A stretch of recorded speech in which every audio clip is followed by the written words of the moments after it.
প্রিয় দেশবাসী, শিশু, কিশোর কিশোরী, তরুণ তরুণী, ছাত্রছাত্রী, নারী পুরুষ, নবীন প্রবীণ, আপনাদের সকলের প্রতি আমার আন্তরিক সালাম ও গভীর শ্রদ্ধা।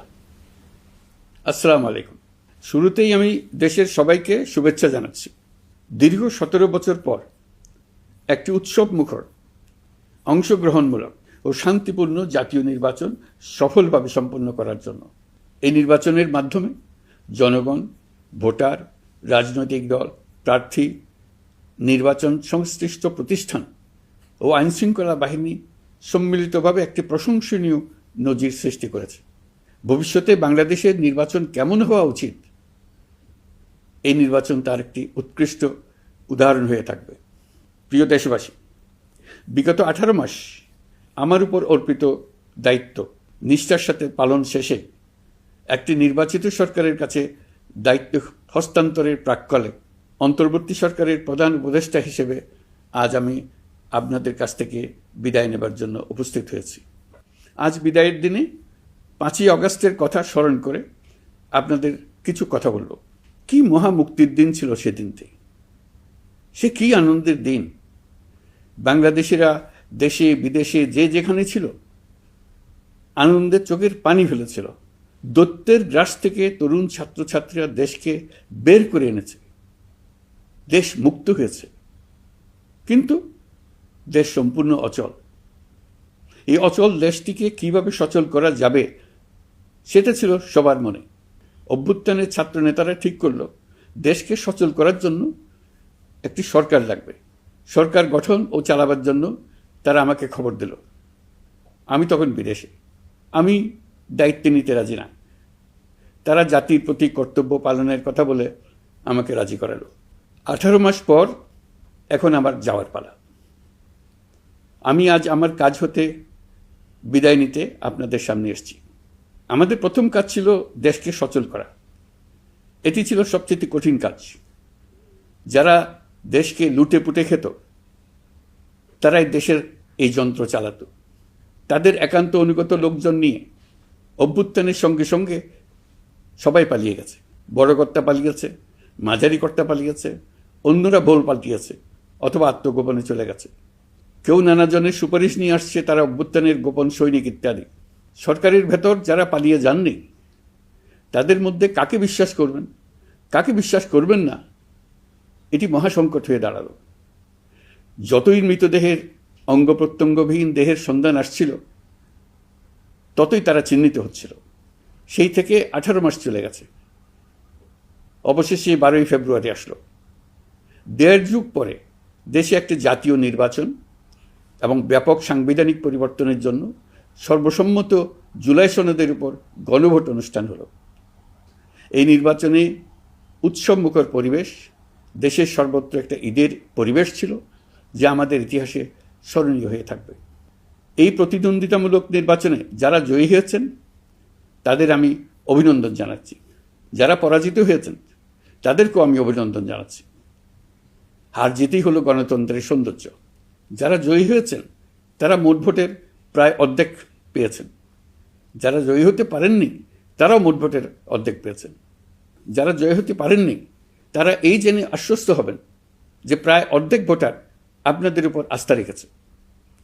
আগামী দিন নতুন সরকার দায়িত্ব গ্রহণ করবে। এর মাধ্যমে আমাদের 18 মাসের দায়িত্বের সমাপ্তি হবে। 24শে জুলাই মাসে বাংলাদেশের মানুষ এক অভূতপূর্ব অভ্যুত্থানের মধ্য দিয়ে তাদের মুক্তি, আকাঙ্ক্ষা ও মর্যাদার দাবি উচ্চারণ করেছিল। সেই সময় দেশ একটি গভীর রাজনৈতিক, অর্থনৈতিক, প্রাতিষ্ঠানিক ও মানবিক সংকটে নিপতিত ছিল। রাষ্ট্রযন্ত্রের উপর মানুষ আস্থা হারিয়ে ফেলেছিল। গণতন্ত্র হয়েছিল ধূলিসাৎ, ভবিষ্যৎ ছিল অনিশ্চিত। ঠিক সেই সংকটময় সময়ে আমাকে আহ্বান জানানো হয়েছিল একটি লক্ষ্য সামনে রেখে বাংলাদেশকে আবার স্বাভাবিক জীবনে ফেরানোর জন্য 3টি দায়িত্ব দেওয়া হয়েছিল: সংস্কার, বিচার এবং নির্বাচন।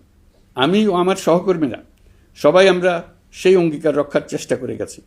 কোথায় কতটুকু সাফল্য অর্জন করতে পেরেছি, কোথায় ব্যর্থ হয়েছি, সে বিচারের ভার আপনাদের উপর থাকলো।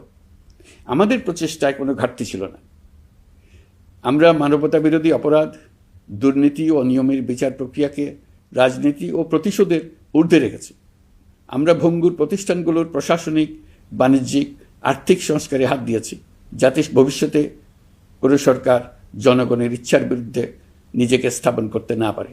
আর সর্বোপরি আমরা একটি উৎসবমুখর, অবাধ, নিরপেক্ষ, শান্তিপূর্ণ, পরিচ্ছন্ন ও বিশ্বাসযোগ্য জাতীয় নির্বাচনের আয়োজন করেছি, যার মাধ্যমে জনগণ আবার তাদের ভোটাধিকার ফিরে পেয়েছে।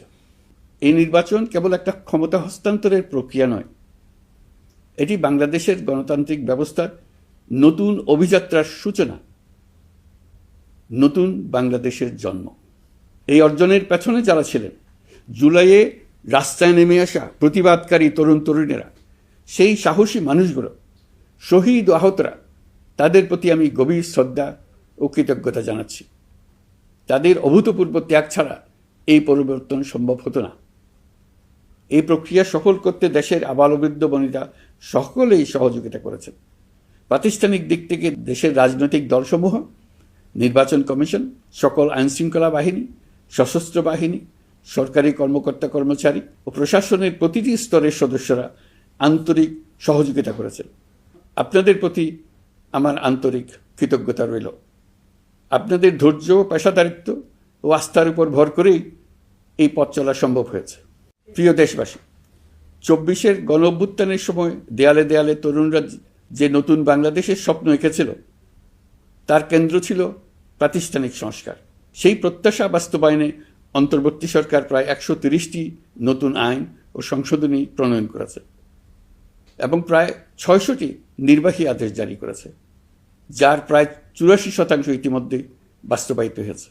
এই সংস্কারসমূহ নাগরিক অধিকারকে সংহত করেছে, বিচার ব্যবস্থাকে শক্তিশালী করেছে এবং গুম, খুন ও বিচার বহির্ভূত হত্যার সংস্কৃতি যেন আর কখনো ফিরে না আসে সেটা নিশ্চিত করেছে।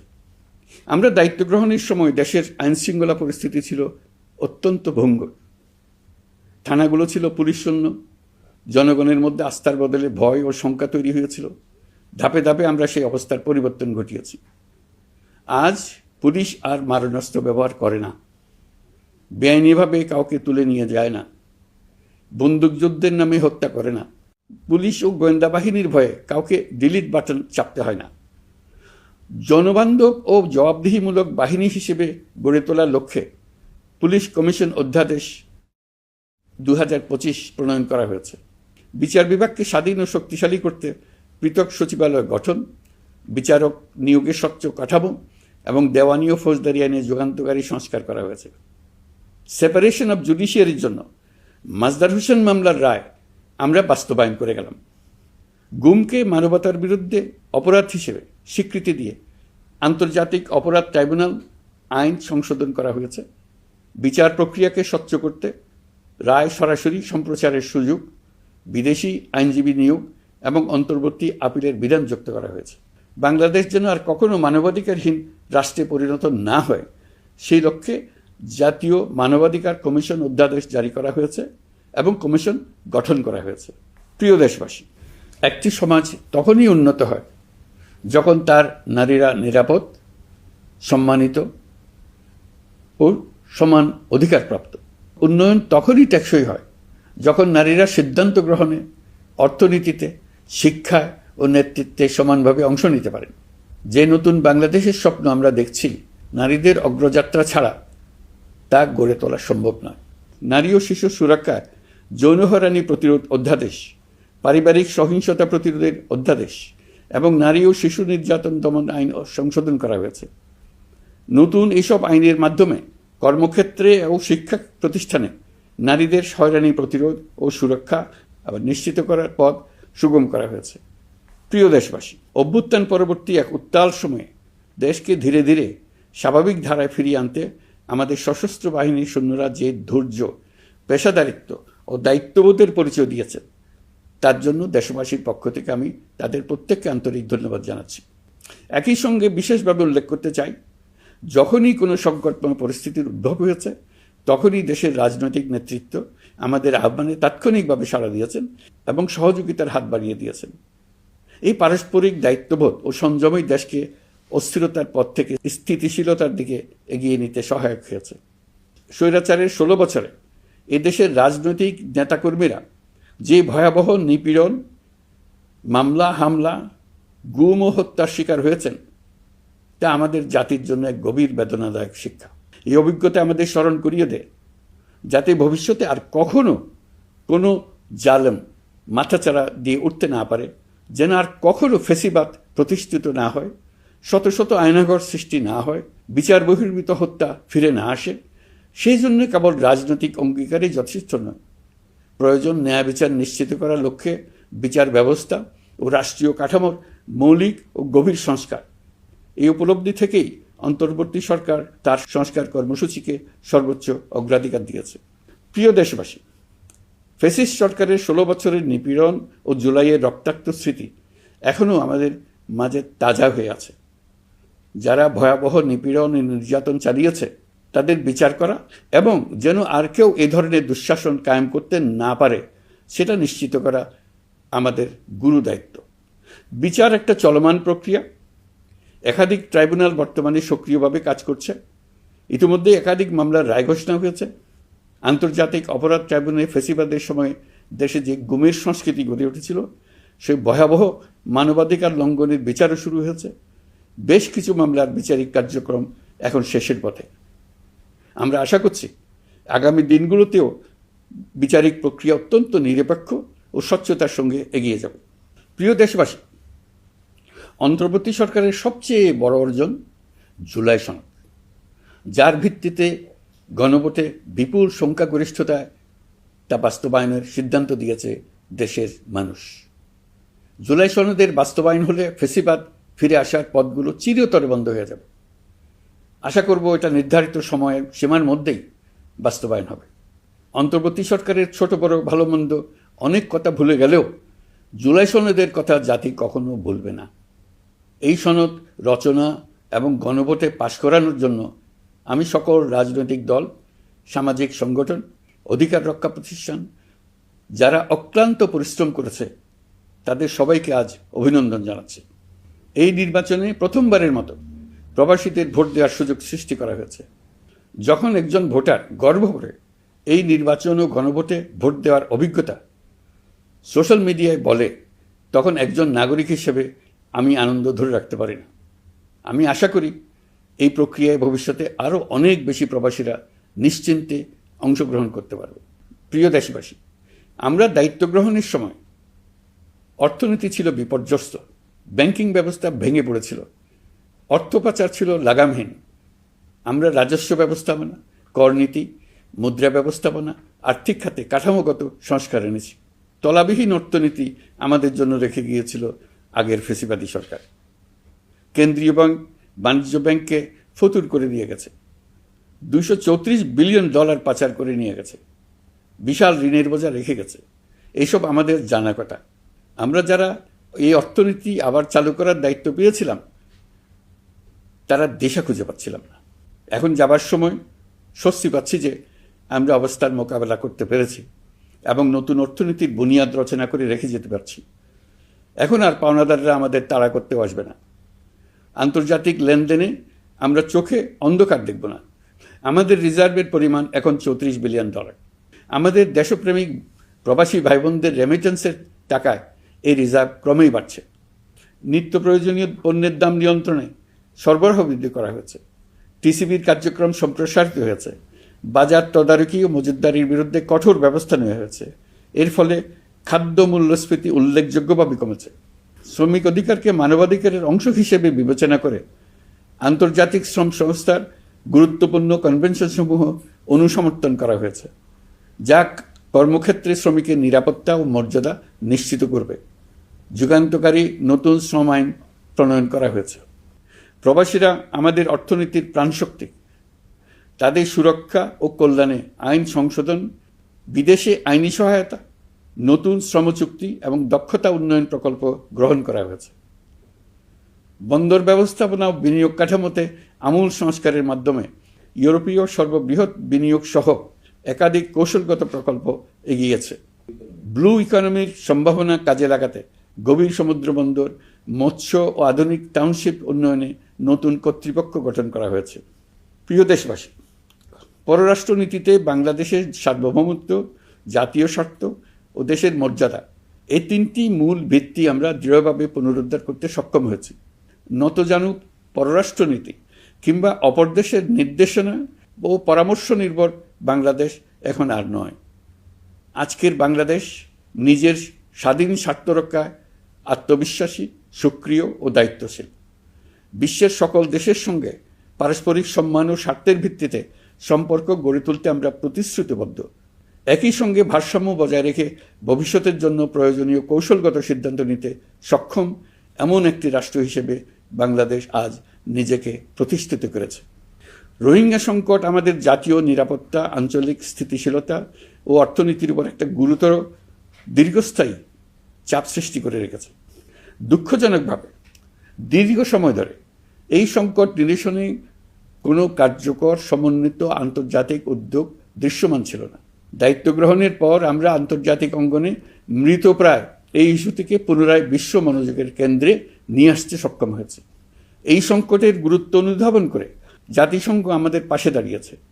জাতিসংঘের মহাসচিব নিজে বাংলাদেশ সফর করেছেন এবং সমস্যার টেকসই সমাধানে সহায়তার অঙ্গীকার ব্যক্ত করেছেন। আমার অনুরোধে জাতিসংঘে রোহিঙ্গা বিষয়ে বিশেষ সভা অনুষ্ঠিত হয়েছে। প্রিয় দেশবাসী, দীর্ঘ ফেসিবাদী শাসনামলে বাংলাদেশের সশস্ত্র বাহিনীর সক্ষমতা ও আধুনিকীকরণের বিষয়টি পরিকল্পিতভাবে উপেক্ষিত ছিল। আমরা অল্প সময়ের মধ্যেই সেই অবস্থার মৌলিক পরিবর্তনের সূচনা করতে পেরেছি। দায়িত্ব গ্রহণের পর থেকেই বর্তমান সরকার সশস্ত্র বাহিনীর সক্ষমতা বৃদ্ধি, আধুনিকায়ন এবং যে কোনো ধরনের আগ্রাসন কার্যকরভাবে মোকাবেলার জন্য সশস্ত্র বাহিনীকে উপযোগী করে গড়ে তোলাকে অগ্রাধিকার দিয়েছে। সশস্ত্র বাহিনীর প্রতিরক্ষা সক্ষমতা বৃদ্ধি একটি ব্যয়বহুল প্রক্রিয়া হলেও বর্তমান বৈশ্বিক বাস্তবতায় বহির্বিশ্বের সম্ভাব্য হুমকি ও আগ্রাসন মোকাবেলার জন্য এর কোনো বিকল্প নেই। এই বাস্তবতা বিবেচনায় নিয়ে অন্তর্বর্তী সরকার তার সীমিত মেয়াদের মধ্যে সেনাবাহিনী, বিমান বাহিনী ও নৌবাহিনীর সক্ষমতা বৃদ্ধিতে যুগান্তকারী পদক্ষেপ গ্রহণ করেছে। আমি দৃঢ়ভাবে বিশ্বাস করি এই উদ্যোগগুলোর ধারাবাহিকতা ভবিষ্যতের নির্বাচিত গণতান্ত্রিক সরকারসমূহ অব্যাহত রাখবে, যাতে বাংলাদেশের জাতীয় নিরাপত্তা, স্বাধীনতা, সার্বভৌমত্ব, আঞ্চলিক অখণ্ডতা দীর্ঘমেয়াদে নিশ্চিত করা যায়। প্রিয় দেশবাসী, বাংলাদেশ এখন কেবল সংকট থেকে উত্তরণের গল্প নয়, বাংলাদেশ আজ অমিত সম্ভাবনার দেশ। আমাদের ছেলেমেয়েরা অসীম সম্ভাবনা নিয়ে জন্মায়। এটি সাহসী, সৃজনশীল, উদ্যমী তরুণদের দেশ। তাদের দরকার উপযুক্ত শিক্ষা, বিশ্বমানের প্রশিক্ষণ এবং এমন একটি রাষ্ট্র ব্যবস্থা যেখানে মেধা ও পরিশ্রম ও সততার মূল্য আছে। সারা বিশ্বে অর্থনৈতিক কর্মকাণ্ড পরিচালনায় প্রতি বছর বিপুল সংখ্যক দক্ষ, কর্মঠ, শৃঙ্খলাবদ্ধ কর্মীর প্রয়োজন তৈরি হচ্ছে, আর বাংলাদেশে আছে কর্মক্ষম বিপুল তরুণ সম্প্রদায়। আমরা যদি এই বৈশ্বিক চাহিদা পূরণে উপযুক্ত পদক্ষেপ গ্রহণ করি, তাহলে জাপান, কোরিয়া, মধ্যপ্রাচ্য, ইউরোপ, উত্তর আমেরিকা সহ সবাই চাইবে বাংলাদেশের তরুণ তরুণীদের শ্রম, মেধা ও সৃজনশীলতা ব্যবহার করতে। আমরা হয়ে উঠতে পারি তাদের জন্য পছন্দের একটা নির্ভরযোগ্য, দক্ষ জনশক্তি সরবরাহকারী দেশ। আমাদের খোলা সমুদ্র কেবল ভৌগোলিক সীমারেখা নয়, এটি বাংলাদেশের জন্য বিশ্ব অর্থনীতির সঙ্গে যুক্ত হওয়ার উন্মুক্ত দরজা। নেপাল, ভুটান ও সেভেন সিস্টার্সকে নিয়ে এই অঞ্চলে অর্থনৈতিক সমৃদ্ধির বিশাল সম্ভাবনা রয়েছে। অর্থনৈতিক অঞ্চল, বাণিজ্যিক চুক্তি ও শুল্কমুক্ত বাজারে প্রবেশের সুযোগের মধ্য দিয়ে এই অঞ্চলে একটি বৈশ্বিক উৎপাদন কেন্দ্র হিসেবে গড়ে ওঠার শক্তিশালী ভিত্তি প্রতিষ্ঠিত হবে। আমাদের বন্দরগুলোর দক্ষতা আন্তর্জাতিক পর্যায়ে নেবার জন্য সেরা আন্তর্জাতিক বন্দর পরিচালনা কোম্পানির সঙ্গে চুক্তির কাজে আমরা অনেক এগিয়ে এসেছি। এর দক্ষতা বাড়াতে না পারলে আমরা অর্থনৈতিক অর্জনে পিছিয়ে যাব। প্রিয় দেশবাসী, সম্প্রতি বাংলাদেশের সঙ্গে যুক্তরাষ্ট্রের একটি গুরুত্বপূর্ণ দ্বিপাক্ষিক বাণিজ্য ও শুল্ক চুক্তি সম্পন্ন হয়েছে। এই চুক্তি কেবল একটি বাণিজ্যিক সুবিধা নয়, এটি বাংলাদেশের অর্থনীতি, কর্মসংস্থান, শিল্পায়ন এবং আন্তর্জাতিক কূটনৈতিক অবস্থানকে দীর্ঘমেয়াদে শক্তিশালী করার জন্য একটি কৌশলগত ভিত্তি হিসেবে কাজ করবে। এই চুক্তির ফলে যুক্তরাষ্ট্রের বাজারে বাংলাদেশের জন্য প্রযোজ্য পারস্পরিক শুল্কভার রেসিপ্রোকাল ট্যারিফ 37% থেকে 19% কমে এসছে। এই চুক্তির একটা বিশেষ দিক হল যুক্তরাষ্ট্রে উৎপাদিত তুলা ও কৃত্রিম তন্তু ব্যবহার করে তৈরি পোশাক পণ্যে শূন্য পারস্পরিক শুল্ক সুবিধা। এটা একটা মস্ত বড় সুবিধা। এর মাধ্যমে যুক্তরাষ্ট্রের বাজারে শুল্ক সুবিধা পাওয়ায় বাংলাদেশি পোশাক আরও কম দামে যুক্তরাষ্ট্রে প্রবেশ করবে। যুক্তরাষ্ট্রের তুলা ব্যবহারের ফলে আমাদের সরবরাহ চেইন আরও বৈচিত্র্যময় ও স্থিতিশীল হবে। এটি বাংলাদেশের পোশাক শিল্পকে উচ্চ মূল্যের ও উন্নত মানের পণ্যের দিকে অগ্রসর হওয়ার সুযোগ করে দেবে। প্রিয় দেশবাসী, বাংলাদেশের অর্থনৈতিক ভবিষ্যৎ টেকসই, বৈচিত্র্যময় ও প্রযুক্তি নির্ভর করার লক্ষ্যে জাপানের সঙ্গে সম্পাদিত অর্থনৈতিক অংশীদারিত্ব চুক্তি একটি ঐতিহাসিক ও কৌশলগত অগ্রগতি। এই অংশীদারিত্বের একটি গুরুত্বপূর্ণ সুফল হল উৎপাদন ও রপ্তানির বহুমুখীকরণ। জাপানের সঙ্গে সহযোগিতার ফলে অটোমোবাইল যন্ত্রাংশ, ইলেকট্রনিক্স, রেলওয়ে সরঞ্জাম, গ্রিন টেকনোলজি এবং উচ্চমূল্যের শিল্পপণ্যে বাংলাদেশ ধাপে ধাপে যুক্ত হতে পারবে। এতে আমাদের ঝুঁকি কমবে এবং বৈশ্বিক বাজারে বাংলাদেশের অবস্থান আরও শক্তিশালী হবে। পৃথিবীর শিল্পোন্নত দেশগুলো আমাদের দেশে বিনিয়োগ করবে শুধু জাপানে শুল্কমুক্ত রপ্তানির সুবিধা গ্রহণ করার জন্য। প্রিয় দেশবাসী, আমরা চীনের সাথে আমাদের উন্নয়ন সহযোগিতা গভীরতর করেছি। গত বছর মার্চে বেজিংয়ে চীনের প্রেসিডেন্ট শি জিনপিংয়ের সাথে বৈঠকে আমরা দুদেশের মধ্যকার কৌশলগত অংশীদারিত্বকে নতুন পর্যায়ে উন্নীত করার প্রত্যয় ব্যক্ত করেছে। ইতিমধ্যে তিস্তা নদীর সামগ্রিক ব্যবস্থাপনা ও পুনর্বাসন প্রকল্পের বিষয়ে উল্লেখযোগ্য অগ্রগতি হয়েছে। নীলফামারীতে 1000 শয্যার একটি আন্তর্জাতিক মানের হাসপাতাল তৈরিতে দুদেশ একমত হয়েছে। এই কাজটি আমরা এগিয়ে নিতে পেরেছি। আমরা এমন একটি বাংলাদেশ গড়ে তুলতে চাই যে বাংলাদেশ শুধু স্বল্প মূল্যের শ্রমনির্ভর অর্থনীতি নয়, বরং দক্ষতা ও প্রযুক্তি ও মূল্য সংযোজন ভিত্তিক অর্থনীতিতে রূপান্তরিত হবে। তবে আমি স্পষ্টভাবে বলতে চাই, এই সম্ভাবনা বাস্তবে রূপান্তরিত হলে 3টি বিষয়ের কোনো বিকল্প নেই: শিক্ষা, প্রশিক্ষণ এবং সততা। অতীতে রাষ্ট্রীয় ব্যবস্থাপনায় সীমাহীন দুর্নীতি, অসততা, অনিয়ম ও জালিয়াতিকে উৎসাহিত করা হয়েছিল। সেই সংস্কৃতি আমাদের পেছনে টেনে রেখেছিল, আমাদের বিশ্বাসযোগ্যতা ক্ষুণ্ণ করেছিল। নতুন বাংলাদেশকে সেই পথ থেকে সরে আসতে হবে। আমাদেরকে প্রতিজ্ঞাবদ্ধ হতে হবে নিয়ম মানায়, প্রতিশ্রুতি রক্ষা, মান বজায় রাখা, রাষ্ট্রের প্রতিটি স্তরকে দুর্নীতিমুক্ত করায়, স্বচ্ছতা ও দায়বদ্ধতা নিশ্চিত করা। প্রিয় দেশবাসী, আমরা শূন্য থেকে শুরু করিনি, শুরু করেছি মাইনাস থেকে। ধ্বংসস্তূপ পরিষ্কার করে প্রতিষ্ঠান দাঁড় করিয়ে তারপরে সংস্কারের পথ ধরেছে। আজ অন্তর্বর্তী সরকার বিদায় দিচ্ছে, কিন্তু গণতন্ত্র, জবাবদিহিতা, বাক স্বাধীনতা, অধিকার চর্চার যে ধারা শুরু হয়েছে তা যেন কখনো থেমে না যায়। আমরা রাষ্ট্রীয় দায়িত্ব ছেড়ে গেলেও নতুন বাংলাদেশ গড়ার সার্বিক দায়িত্ব আমার, আপনার, আমাদের সবার। আমাদের সকলের দায়িত্ব দেশকে সত্যিকারের গণতন্ত্র হিসেবে পরিস্ফুটিত করা। জুলাই গণঅভ্যুত্থান আমাদের জন্য এই দরজা খুলে দিয়েছে। আমরা যদি স্বপ্ন, আকাঙ্ক্ষা ও শক্তিকে বাঁচিয়ে রাখতে পারি, তবে বাংলাদেশের অগ্রযাত্রা কেউ থামাতে পারবে না। গণঅভ্যুত্থানে যারা প্রাণ দিয়েছে, শরীরের অঙ্গ হারিয়ে দুঃসহ জীবনযাপন করছে, যাদের লাশ পুড়িয়ে ফেলা হয়েছে, যাদের লাশ এখনো খুঁজে পাওয়া যাচ্ছে না, যারা অল্পের জন্য বেঁচে গেছে, তাদের সকলের আত্মত্যাগকে এই জাতি যেন কোনোদিন ভুলে না যায়। প্রতিটি রাষ্ট্রীয় সিদ্ধান্ত গ্রহণে আমরা যেন তাদের ছবি মনে রেখে সিদ্ধান্ত নিই। আমাদের পরবর্তী প্রজন্মকে ক্ষমতাবানদের কিভাবে নিয়ন্ত্রণে রাখতে হয় সেই শিক্ষাটি যেন দিয়ে যেতে পারে। ক্ষমতাবানদের ক্ষমতা মানুষকে কীরকম মনুষ্যত্বহীন করে তুলতে পারে সেটা জাতির ইতিহাসে ধরে রাখার জন্য আমরা পলাতক প্রধানমন্ত্রীর বাসস্থান গণভবনকে জাতীয় জুলাই স্মৃতি জাদুঘর হিসেবে প্রতিষ্ঠিত করে রেখে যাচ্ছি। এখানে আপনাদের স্মৃতির বাস্তব নমুনা সংরক্ষণ করে রাখা হয়েছে। জাদুঘর যখন জনসাধারণের জন্য খুলে দেওয়া হবে, তখন আপনি যেখানেই থাকুন, দেশে থাকুন, বিদেশে থাকুন, আমি অনুরোধ করব আপনি সপরিবারে একবার এসে কিছুক্ষণ জাদুঘরে কাটিয়ে যাবেন। প্রিয় দেশবাসী, আসুন আমরা এমন একটি বাংলাদেশ গড়ি যেখানে সম্ভাবনা সীমাহীন আর স্বপ্নের কোনো সীমানা নেই। গত 18 মাসে ক্রমান্বয়ে এদেশের মানুষের মধ্যে গণতন্ত্র, একটি কল্যাণমূলক শাসন ব্যবস্থা, বাক স্বাধীনতা, ক্ষমতাকে প্রশ্ন করতে পারা, সমালোচনা করতে পারা, জবাবদিহিতায় আনতে পারার যে চর্চা শুরু হলো, উৎসবমুখর পরিবেশে নির্বাচন আয়োজন করে জনগণের অধিকার নিশ্চিত হলো, এই ধারা যেন কোনো রকমেই হাতছাড়া হয়ে না যায়। আমি বিশ্বাস করি বাংলাদেশের আপামর জনসাধারণ এবং সকল রাজনৈতিক পক্ষ ইস্পাত কঠিন ঐক্যের মাধ্যমে এই ধারাকে আগামী দিনগুলোকে রক্ষা করবে, সমৃদ্ধ করবে। অধিকারের বিষয়ে, দেশের স্বাধীনতা সার্বভৌমত্বের বিষয়ে পরবর্তী প্রজন্মের জন্য একটি সুন্দর বাংলাদেশ গড়ে তোলার প্রত্যয়ে দৃঢ় থাকতে হবে।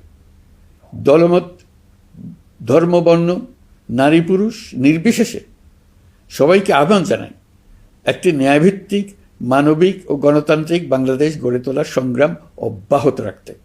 এই আহ্বান জানিয়েই আমি অত্যন্ত আশাবাদের সঙ্গে আজ আপনাদের কাছ থেকে বিদায় নিচ্ছি।